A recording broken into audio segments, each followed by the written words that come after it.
Welcome to Visual Radio, program number 360. Brad Meltzer. Hello, Brad. Nice to see you.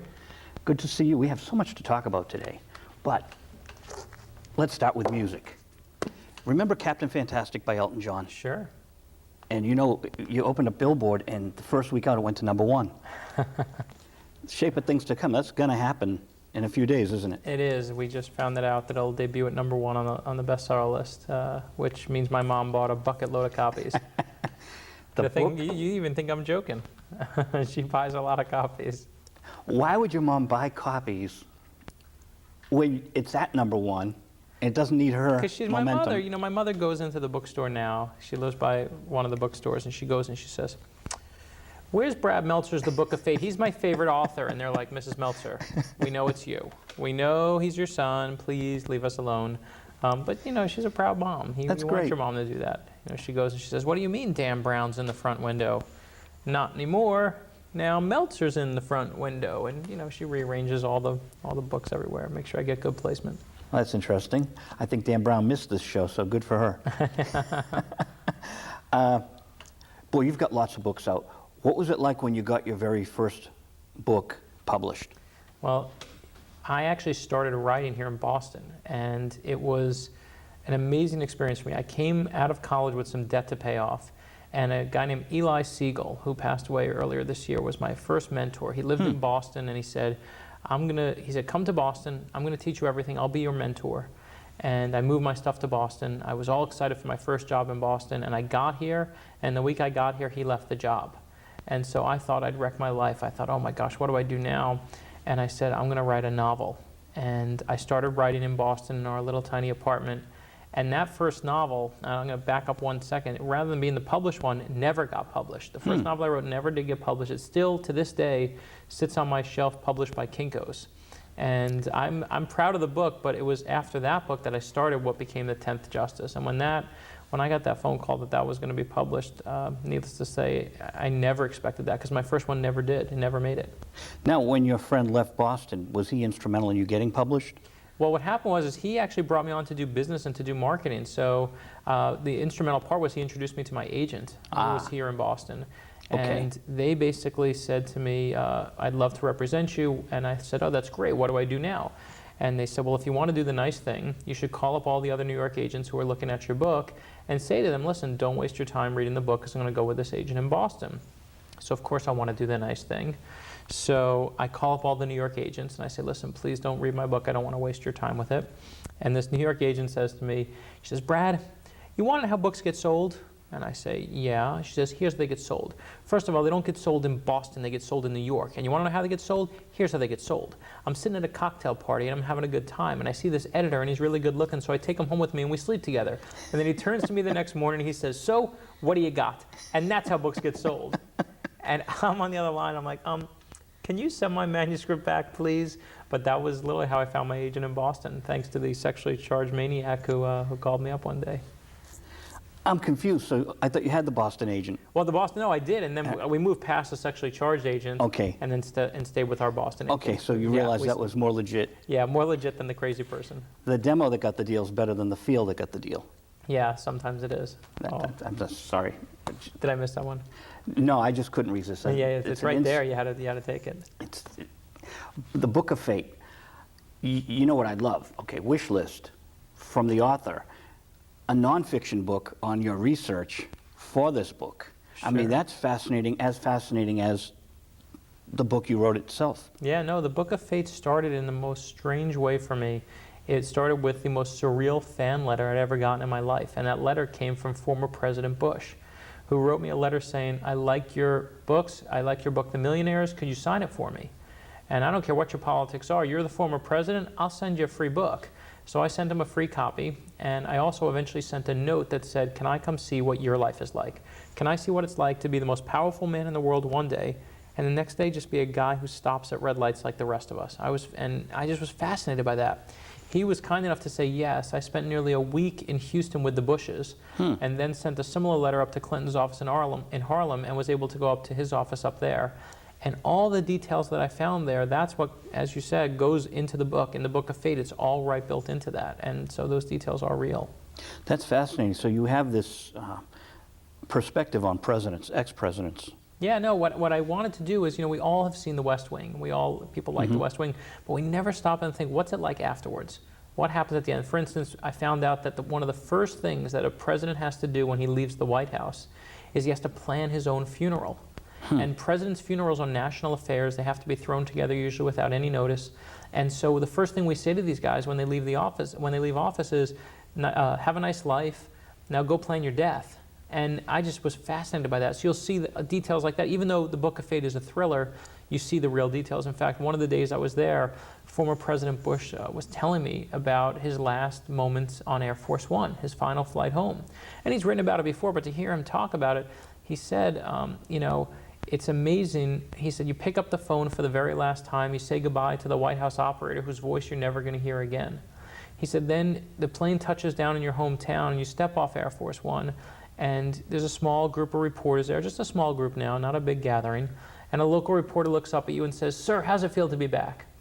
He said, you put on a smile and you say it feels great, and you try not to think of what your life was like 4 or 5 hours earlier.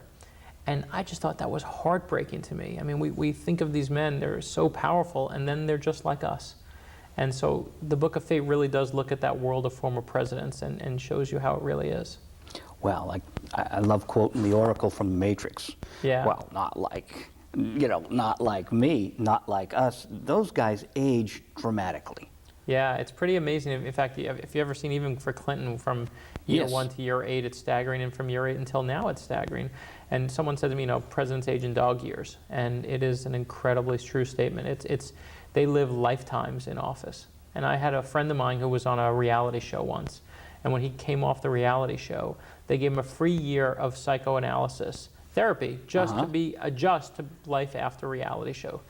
Let's just say that is not in the budget for former presidents, but they probably need it more than anyone. You spent 4 to 8 years picking up the phone and someone saying, yes, Mr. President, what can I get you? And then one day you pick it up and nobody's there, just a dial tone. Well, it's true to a certain extent. You'd know better than I, but they're still in demand. Jimmy Carter has made a cottage industry of establishing who he really is after his presidency. Right, but that's his doing. He has to take that action. I mean, there was a study done that marked how former presidents are reported on in the world after they leave office. And the first year, there's stories about what they do, and then when they open their library, they get another hit. But they're on the front page when they're in office every day, front page of every newspaper every day. And then you suddenly go to the back page, and then you go to the middle pages, and then you don't even go in the paper at all. And you disappear from the public eye. And not to say that's not a great problem to have, and I'm sure, even watching them, I think Clinton and Bush both have thrived now in figuring out their lives after. But when I was doing the research for the Book of Fate, the one thing that both Clinton's aides and Bush's aides said to me was that first year was so hard. Because, think of it this way, you're in the White House, everyone's at your beck and call every day, every door you go in, there's truly a red carpet on the floor waiting for you to get there, and then suddenly everybody disappears. All the aides who were right by your side, and I'm always with you, and sir, I'll be there, they've all gone off. They've gotten their own TV shows, whether it's like George Stephanopoulos or Bill Kristol going to get his column and his show. I mean, they all go on and do their other things, and you basically stay where you are. You don't get another job. You can do great things like Jimmy Carter. You can do great things like Bill Clinton and George and former President Bush. They do a lot of charity work. But I think it really is an adjustment to realize that this life that you lead going up the mountain all those years, now you suddenly have to go back down the other side. But they still have Secret Service around them. They do have Secret Service. And current President Bush will be the one that will only have it for 10 years. It used to be before 9/11 that you could get rid of your Secret Service. Nixon got rid of his Secret Service. Barbara Bush actually had gotten rid of hers, and then 9/11 happened, and everyone, obviously, they took more care with it. But it is not the Secret Service protection that you have when you're in the White House. When you're in the White House, they fly armored limousines wherever you go. Now, when you're out of the White House and you see it in the Book of Fate, you'll have just a car or two, and that's it. I mean, there's no holding the red lights. There's no cutting people off. There's no giant red carpet anymore. It's just you walking through the front door and people say, hi, nice to see you. Now, it's a great life to have. Sure. But it's not being president. But I would think that after they adjust, they've got to be happy, because you cannot have all the problems of the world.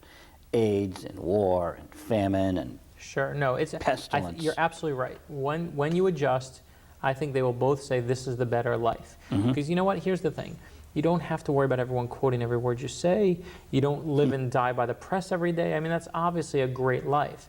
But there is an adjustment to get there. There is that feeling that, oh my gosh, you know what? I'm not in the center of the universe anymore. And this should be the problem all of us have. It's a good problem to have, but it still takes its toll. And there are... LBJ was so caught up in what life was going to be like after the White House. He had a secret actuarial done just to find out how long he was going to live after he left office. And the actuarial was off by, I think, only about a year. He was so paranoid about what was going to happen. And that adjustment, I mean, is staggering. In fact, he also, when he came back from the White House and had his first press conference on his lawn at home, he looked around, their press was there, and the press conference was over, and all the coffee cups were on the lawn, and he looked around and realized he was the only one there to clean them up. And that is a welcome home. That story's in the Book of Fate, but I thought it was a great welcome home. So you're well versed on Johnson, and you've studied, obviously, the people you couldn't interview, you've read about. Yeah, no, I worked very hard spent a good part of the last 2 years reading everything I could about all the former presidents, what they did when they leave office. All. Everyone that I could find listen, some were more interesting than others. Eisenhower hit a hole-in-one and called it, I think, the accomplishment of a lifetime. And the guy was president. And I think he was like 70-something years old when he hit it. And you're right, none of us know that. And none of us know it, and none of us think about it. But the best part to me was that he called it one of his greatest accomplishments. And here's a guy who was president for all these years, and hitting the hole-in-one was the magic for him. Well, I mean, it's... Sure. Now, presidents have to multitask even when they leave office. How do you keep control of Justice League of America? Sure. You write for television. You've got a series of books. And while you were writing this, I'm sure you were not only studying but taking notes and researching other things, sure. Right. So you've got like all these files going. Well, you have, I'll go with the book and then go to the comics. I mean, there are details in every book that just fascinate you beyond anything, like the former presidents. In the Book of Fate, for me, was also the Freemasons, was my obsession for a while. So before I could do anything else, I just threw myself into that. I found, I didn't even know what a Freemason was. And a friend of mine sent me, I didn't know they were the world's oldest and largest fraternity. I didn't know they dated back to the old stonemason guilds, and that some people therefore say they built King Solomon's temple. But none of that can be proven. They can't prove that they built a temple. It's just rumor and myth at this point and lost to history. But what can be proven is this. From Voltaire to George Washington to Winston Churchill, the Freemasons and the fraternity known as the Freemasons had spent centuries cultivating the most powerful members of society.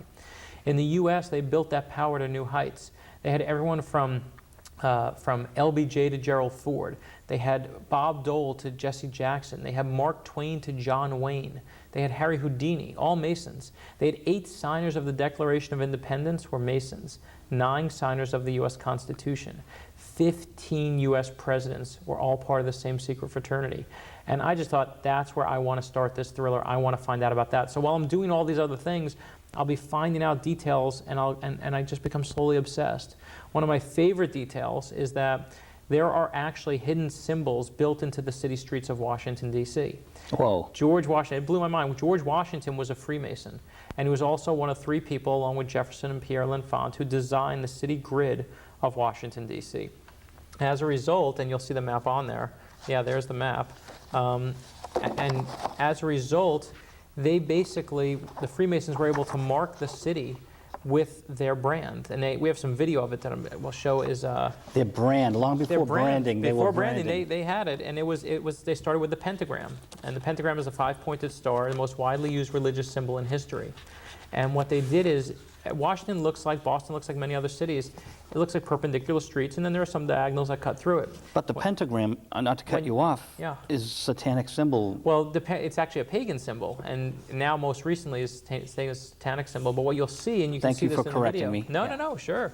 It's interpreted different ways by different people. The pentagram dates back to the Mayans and the Egyptians and the Chinese. But what they did is, if you look, and I'll show you this video right now, what they did, this is the map of Washington, D.C. When you look and trace the diagonal streets, you'll see that the pentagram is built into the streets. That top point of the pentagram is the White House. When you go east, and you'll see the compass and the square built into the city streets. And that compass and square is the most sacred Masonic symbol. The point of that one, the top point, is the United States Capitol. So 200 years ago, the Freemasons marked the city of Washington, D.C. To this day, nobody knows why. And I just thought, is this coincidence or is it fate?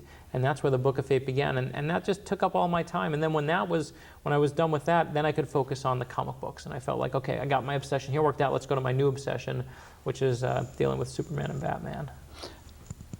Just to delve a little into this, Freemasons would have certain answers, wouldn't they, that they're not going to divulge to people? Sure. I mean, the Freemasons say, people say they're a secret society. And they'll say, no, no, no, we're not a secret society. We're a society with secrets, which makes you only more suspicious. But I pride myself on trying my best to get the facts right. I mean, sometimes I do, sometimes I don't. And this is fiction. The Book of Fate is a thriller. It's a very simple plot. There's a young president's aide who watches his friend die, the victim of a crazed assassin. 8 years later, he finds out that his dead friend is actually alive and on the run. And trying to figure out what happened takes him back to these mysteries buried in Freemason history, into a 200-year-old code invented by Thomas Jefferson. I didn't make these details up. The code by Jefferson is real. The Freemason facts are real. And I even put an afterwards, an author's note in the novel, into the Book of Fate, just so people can see what's real and what's fake. Because right now we're a society that gets its news from comedians, and we get our facts and our history from fiction. And so I really wanted to work hard to get those details right. But to answer your question, it is hard because the secrets are there. The nice part is we asked the Freemasons when it was done. I said, can you host our book party at your headquarters? And they said, we're not going to host it here. You wrote all this stuff about us. I'm sure it's all bad. And I said, do me a favor, read the book. I sent them the Book of Fate, and I said, read the book. And where's the headquarters? The Scottish Rite headquarters is in Washington, D.C. Okay. So, which I write about in the novel, of course. And they read the book. They read the Book of Fate, and they said, we'd like to host your party. And when I was there, they said, you did a good job. You actually worked to try and get those details right, as opposed to just spouting every conspiracy theory that's out there. Now, most people only know Freemasons from, like, Rock Me Amadeus. And Falco puts it in there, which is kind of cool. It's a real hook, because when he says it, just comes at a point in the song where it grabs your ear. These days, people hear something, they go into Google and say Freemasons. Yeah, if you put Freemason into Google, you will get 20,000 of the most craziest conspiracy theory websites that say that the Freemasons are doing everything from taking over the world to stealing your car right now. And they are stealing your car right now. But the truth is, it's hard to parse what is a lie and what's real. I mean, I can find tons of websites that say Thomas Jefferson is a Freemason. But there is actually no documented proof of that. Oh. It doesn't stop anyone from putting it on a website somewhere. So I really wanted to work in the Book of Fate. I really wanted people to see the reality and see those facts. I mean, it plays a small but I think vital role in the book. Now, people reading your book are going to be opening their eyes to this world where usually you have these secret societies, hermetic philosophy. People think of hermits as like, Sure. in a cave or whatever, but the reality is lip to ear. The secrets of hermetic philosophy are passed from lip to ear to the believers. So it isn't like they're hermited away in a little hut, as the perception is out there in the real world. Yeah, no, and it's hard to track things down when that's the case, but the honest truth is that with the internet, all the secrets are out there. Oh yeah, you can find out about every induction ceremony, every secret ceremony, every one of them, from the aprons. I mean, what people don't realize is our country is, so much of our own history is relied and built on Freemason history. When someone says that they want to level with you, that level is the leveling tool of Freemasonry, dating back to the old guilds. When someone says that, they gave me the third degree, that's a degree in Masonry. There are 33 degrees in Masonry. The third degree is one of them. Whoa. So all these things that are part of our culture, we don't even realize where they date back to. And so I always thought it was fun to kind of play with those and see where it takes us. That is fascinating. I didn't read the entire book. It's a lot of work to do. Don't worry, I understand. Prior to, but it is totally amazing. Now, with Elton John, when Captain Fantastic debuted at #1, and I believe Caribou followed suit, which was amazing. And Elton was like on Leno the other night, because today being the 20th of September, he has the sequel to Captain Fantastic out. Oh, he does? That's funny. Kind of coincidental that your book debuts at #1 the week that Elton releases a sequel to his #1 album. So, and I'm bald like Elton John, so pretty much. There's a lot of coincidences and parallels there are here. no coincidences. Laura Day says that, the intuitive. But the fact that I think he was the first to debut at #1, and you're debuting at #1, you've obviously built a lot of momentum through all your hard work. So people know Brad Meltzer. But do you think some of it going to #1 is the book itself, that people know? You know, when we found out that the book hit #1, they called me up. They said, the Book of Fate's going to debut #1 New York Times bestseller list. And I still don't believe it. I still feel like it's a practical joke played by my friends. I can't possibly believe it. I called my mother up, and she was hysterically crying. And I said, where are you? And she said, I'm at Marshall's. She was a Marshall's bargain hunting. Of course my mother's at Marshall's bargain hunting. I mean, so my philosophy is very simple. Is that, you know what, just because people buy the book doesn't make me any better, any nicer, any smarter of a person. It just means people get to read the work. But it's still cool. Oh, it's cool. Listen, I wouldn't trade it away, but it doesn't, you know, again, what does it really mean at the end of the day? It just means more people get to read it. You know, the moment I stop and think, oh, I'm so great because my book hit number 16, 15, 14, or any other number, I got my priorities in the wrong direction. And that's very healthy, but there's something great marketing happening, marketing-wise, and maybe this whole Amazon thing of buy the book in advance. Yeah, you know, I think we've been the beneficiary of, I think we've been very lucky that I think people are very interested in Fate right now. I think they're interested in the Freemasons right now. And I started this book 3 years ago. I didn't know where the world was going to be or what was going to be happening. And I, again, just got lucky. Sometimes you kind of catch that wave and sometimes you miss it, and sometimes it just hits what people are thinking about at that moment. And I hope it's a good book. I mean, I think we got, you know, you see a great cover. I don't know, you know, the cover, but we have, you know, I think there's a great cover on this book, and I think that's as much as vital as anything else. I was going to ask you about the cover because Yeah, I'll let you I go. like taking dust covers off. I like having a good old-fashioned book Sure. on my shelf. But I also like being a comic book collector from the past, like you. Sure. You got to have the dust cover too, but you want your cake and eat it too, yeah, you you know? can't mess it up. So you have to get 2 copies. But who did the cover and this wonderful, almost braille? Yeah, what the cover is, and I should show you, is this is actually the Freemason symbol. That's the compass in the square. That is built into Okay. the city streets of Washington, D.C. You can see Into that in the video. streets. You can actually see it from above. What you see here, all this, what looks like braille, that's Thomas Jefferson's 200-year-old presidential code. And it's real. It actually is real. What they did, Jefferson, when he was first elected, one of the first things he had to do in office was he had to rank the loyalties of all the generals in the post-revolutionary army. And to do that, you can't write down who's loyal and who's not, because if that gets out, they'll kill you. So he Right. created one of the first presidential codes.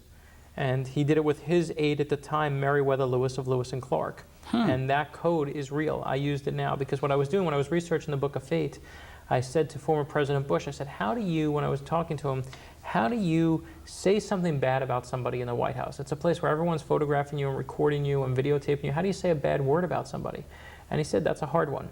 And then I found out from former President Clinton's staff that any president, when they're in office, when they put pen to paper, the moment the pen touches paper and it's considered work product and it's saved and cataloged for the libraries.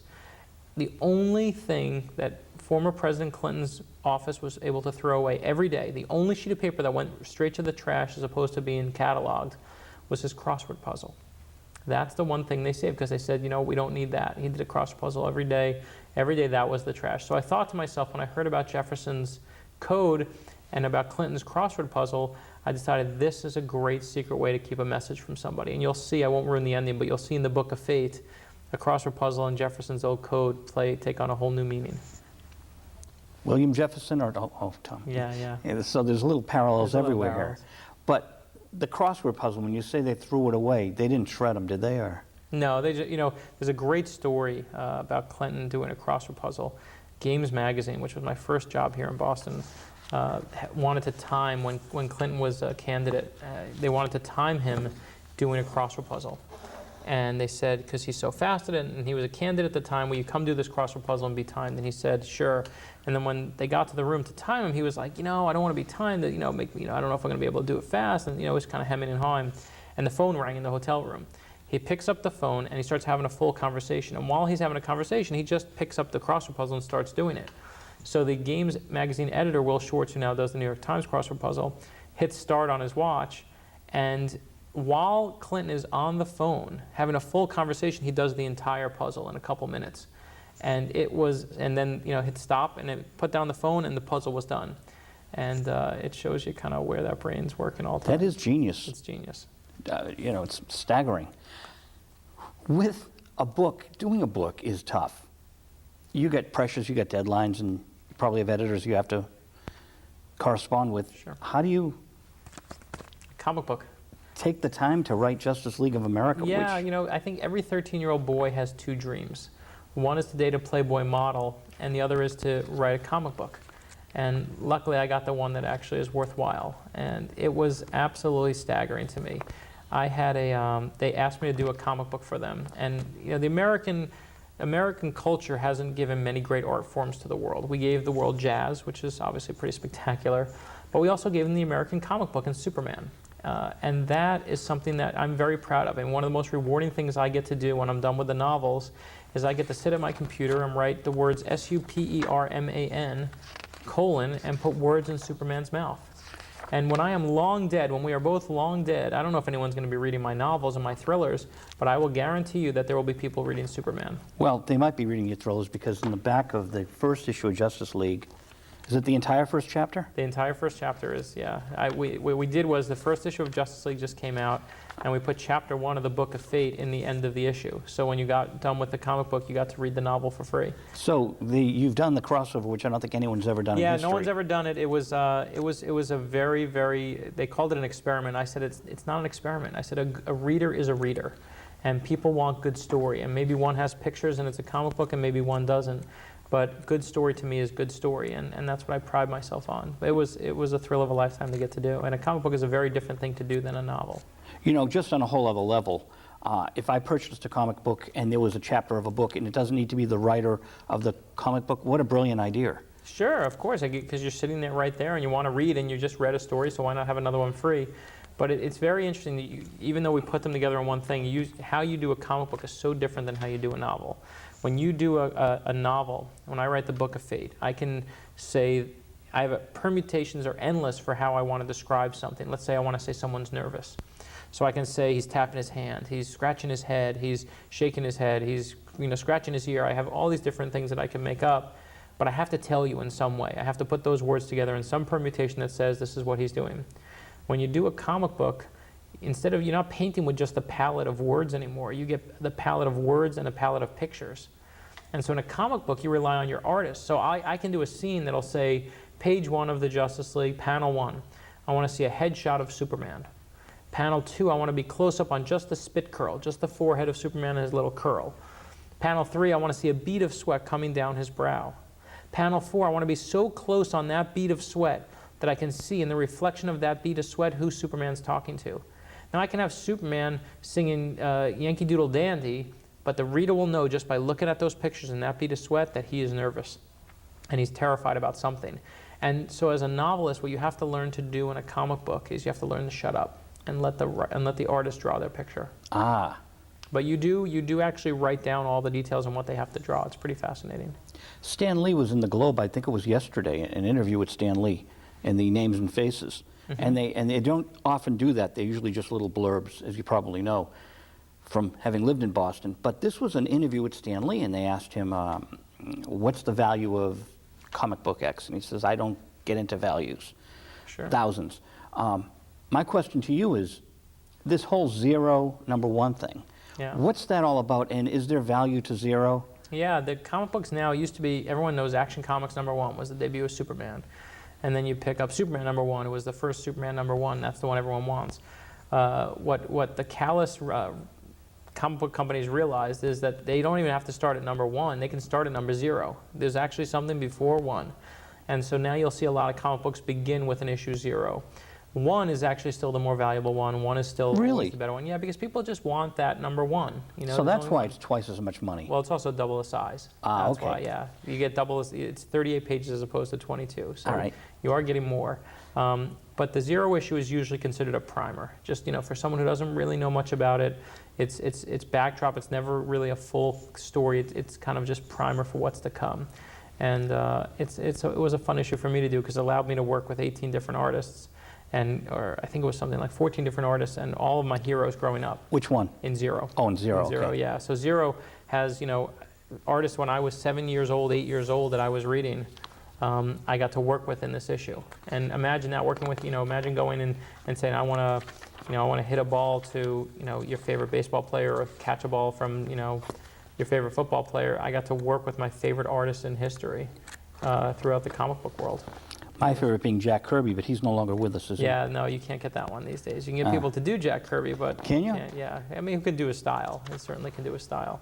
But it's, what I find in doing the comic books is that they recharge me to do the novels. I think people always, we all know that the grass is always greener.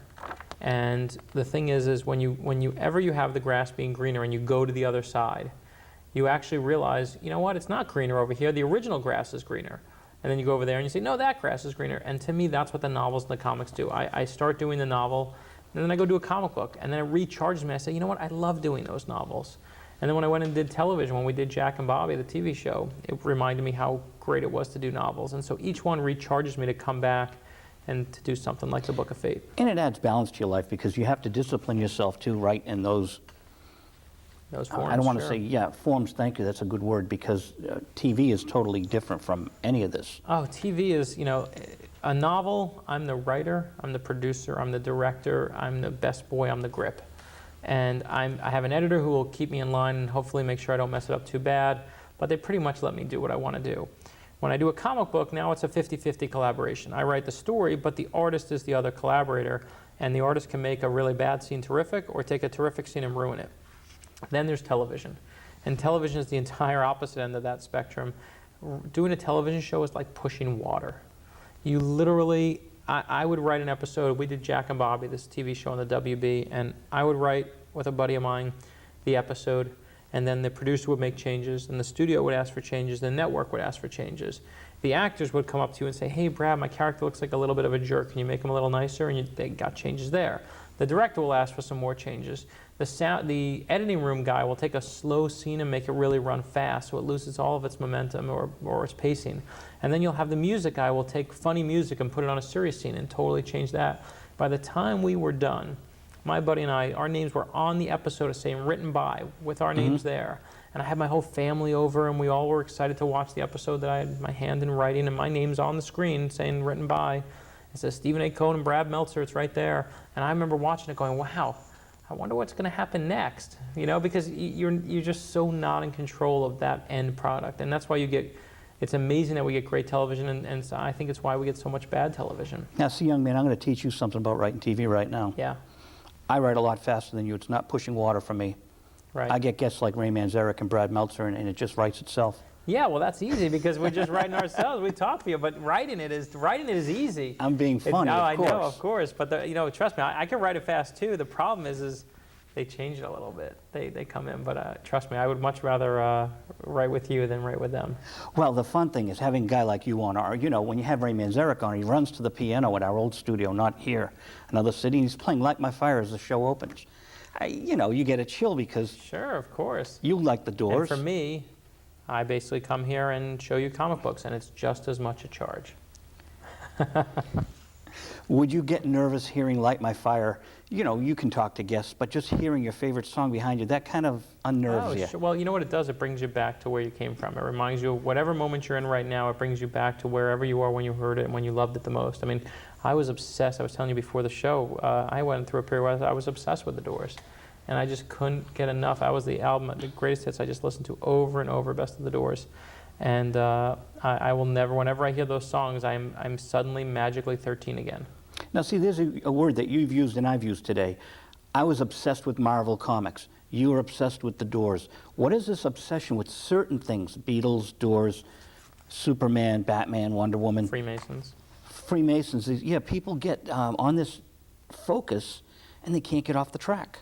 Yeah, I mean, you know what? Because it's fun. It's fun to be on that track. I think healthy obsessions are a good thing. The unhealthy ones are obviously a problem. But right. I think every one of my novels, from 10th Justice, I was obsessed with the Supreme Court. I wanted to know, how does this work? I wanted to take people inside this world. When I did the first council, it was about a president's daughter. I spent 2 years, almost 3 years, researching all the president's daughters and kids of every president, finding out everything I could about them, what life was like there. I found out, researching that book, where the hidden tunnels are below the White House. The first council in that novel shows you what it's like to be on the roof of the White House. I mean, and I was just obsessed with it. I have to this day in my house the blueprints of the White House. They cost me Nice. $12. Wow. They came from the Park Service. It was pre-9/11. It cost me $12. I could buy them. And those details were, I would literally map out every scene for the first council, every detail. I used those as I thought about the Book of Fate, because when I thought about the president and where he was. For the Millionaires, the final scenes take you in the underground tunnels below Disney World. You better believe I was obsessed with that. I wanted to know, someone had always said that there were tunnels under Disney World and Walt Disney's frozen body was down there, and I wanted to know. You took the words out of my mouth. No, of course you want to know. And that's of course with Ted Williams. And I said, I need to know this. So I went down there. I went into those tunnels. They do exist. They do exist. In the final 100 pages of The Millionaires, my novel, Beverly Hill Cop shows 3. you. Yeah, it was kind of like, but that was the cheesy bad version of it. Yeah.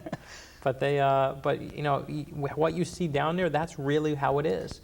And with the Zero Game, with the last novel, I went through the air tunnels that run below the Capitol. I was crawling and looking down in the sub-basements there on my hands and knees in my suit. But what you see down there in the book, in the novel, is real. I didn't make it up. And it was just because of that's what I was obsessed with at that moment in time, the same way the Freemasons and former presidents took me for the Book of Fate. But that's what, to me, that's what gets me going creatively. Do you ever get an obsession red flag? And I'll give you an example.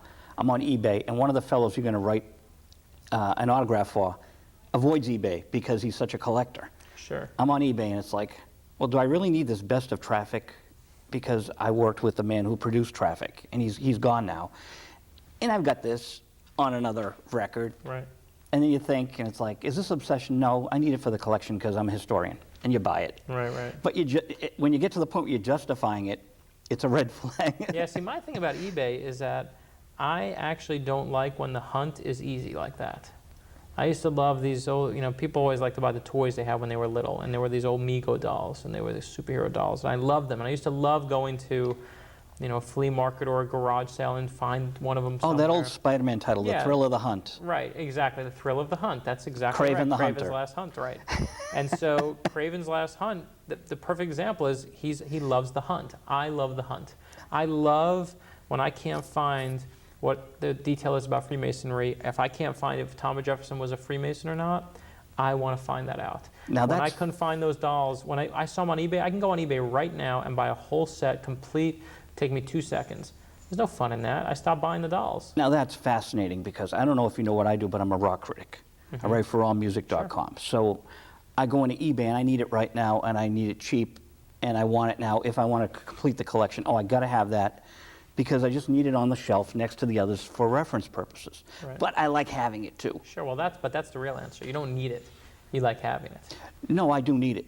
It's better in my house because when I'm writing a review, Right, you can listen right which to goes worldwide, I got to have it. Or sometimes it's not the listening. I already have the music. I need the liner notes. it. Okay, so you do need that. Yeah. So, and I don't have time for the hunt. Yeah. But so I yeah. understand there's. But I love the hunt. The hunt Okay. is the best part. I mean, to me, when I'm writing a novel, my job is let me say it this way. When I'm reading a novel or if I'm watching a movie, I'm sitting there trying to guess the ending. I want to guess the ending. And if I guess the ending, I win. And if I don't guess the ending, then the writer wins. The thrill of the So when hunt. I write my novel, it's a game. And it is a game that I'm playing with you as a reader. And if you guess the ending, you win. But I'm going to do my damnedest to make sure you don't. And I'm going to play fair, and I'm not going to make it the butler who shows up on chapter 94 who just, enters the room. But to me, the best part that people have said about the Book of Fate is I couldn't guess the ending, but I should have guessed the ending because the clues were there. And that's the best compliment when you're in that hunt and you're in that game that you can play. And it's a lot different. You don't do that in here. Well, I actually, it's funny. You won't see it here, but you'll see in the coming issues we do. Okay. Because there is a mystery element. There's a mystery character. I did a murder mystery for superheroes called Identity Crisis, and I applied the same thing for my novels. And I said, you know what? It works here. Why not make it work in a superhero title? Why do we have to always reveal who the villain is? And the game is on again, and people, I think, really respond to that. People love a good mystery. I like that you consider this an art form. It is an art form. Make no mistake, it is an art form. I mean, the thing that gets me the most crazy is I think people in publishing, people in the literary world think that the different levels and the different genres are somehow a pyramid, with literary novels at the tippy top of that pyramid, and then popular fiction in the middle, and comic books at the bottom, and comic strips below that. And it is not a pyramid. Just because your fiction is serious does not mean it's serious fiction.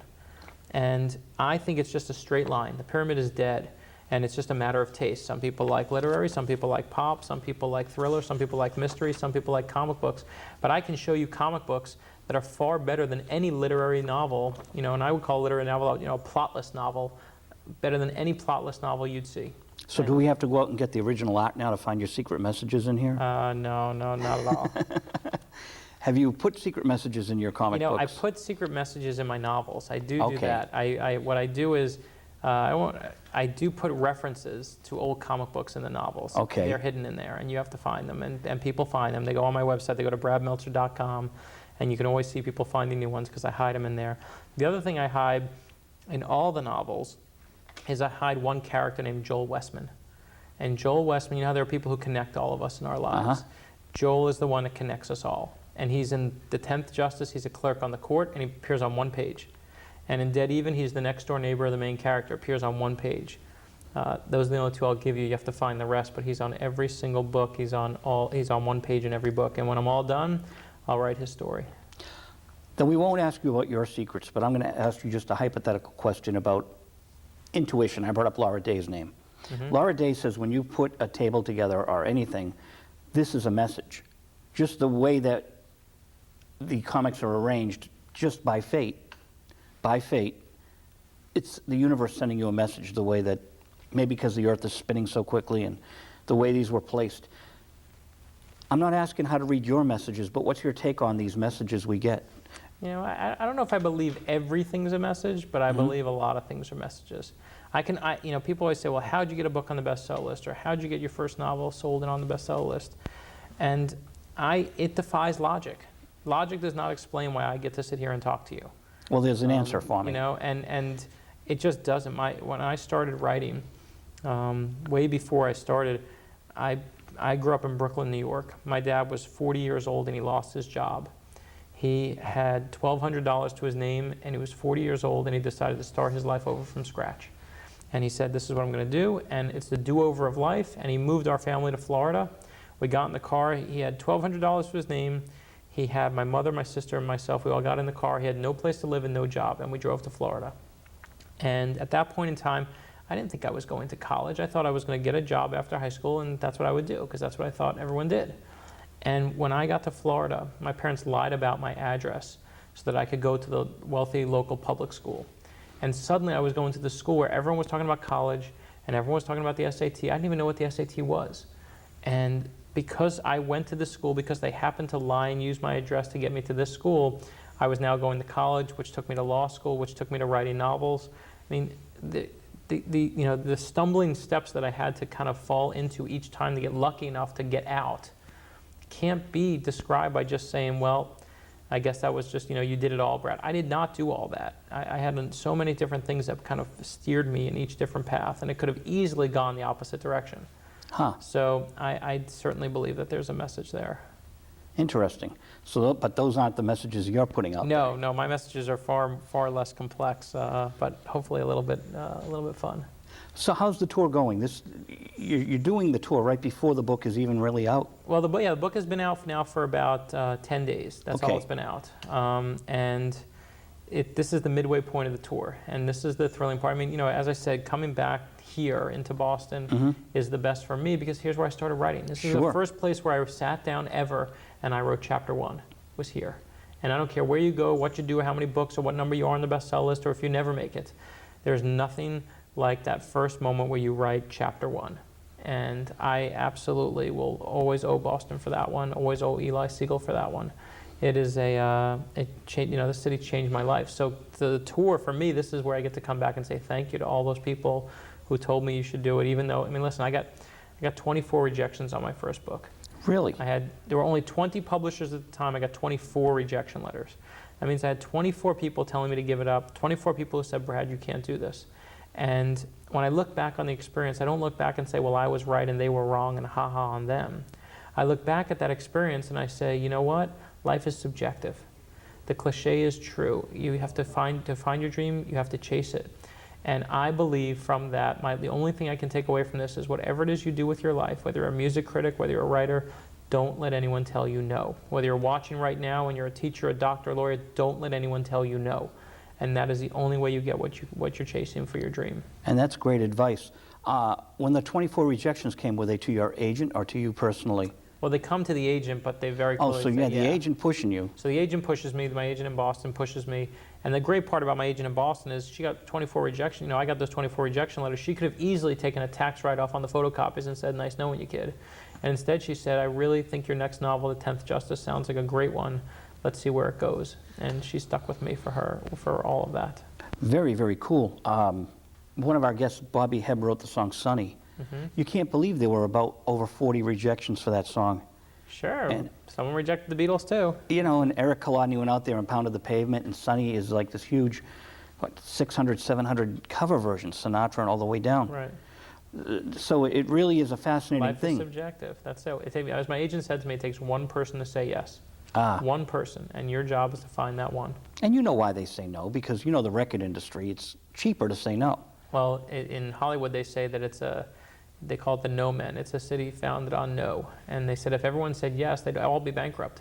So they spend your job is to say no. Right. And you know, I think, listen, I don't think anyone's trying to say no on purpose because they think that's what they have to do. I think, you know, here's the thing is they want art to be proven. There's so much money at risk. There's so much of their reputation at risk. They only want to work on things that are sure things. And art is never a sure thing. And good art and new art and art that pushes an envelope is certainly never a sure thing. So the most dangerous thing in the world is a great idea. And I think it's very hard for people when they're faced with a brand new one to jump on board. I mean, I always liken it to this. When you go see a play and the play is over and the curtain comes down, there's this one nanosecond, this one tiny moment of silence where you haven't heard anybody clap yet. And it's like this pregnant pause. And you don't know if you love the play or if you hate the play in that moment. You have to internally decide before anybody claps, did I like what I just saw or did I hate what I just saw? And that's the only true honest moment, is that one tiny quiet pregnant pause. Because the moment everyone starts clapping, you go, yeah, that was good. And if everyone's just dead silent, you go, yeah, that was bad. So I always say the hardest thing to do is be the first person clapping. It's easy to clap when everyone's clapping. The hardest thing is to recognize it on your own and say, I don't care what anybody thinks, and start your clap. And that's what my editor did for me. Before anybody could say yes, it's easy to say yes now. We sold some novels. The Book of Fate's out there. It debuts at #1. Sure, it's easy to say yes. But to be the first one before anybody says yes, that's the hard part. Now, are the movie rights sold to it already? Not to the Book of Fate. We sold the movie rights to the 10th Justice and to the Zero Game.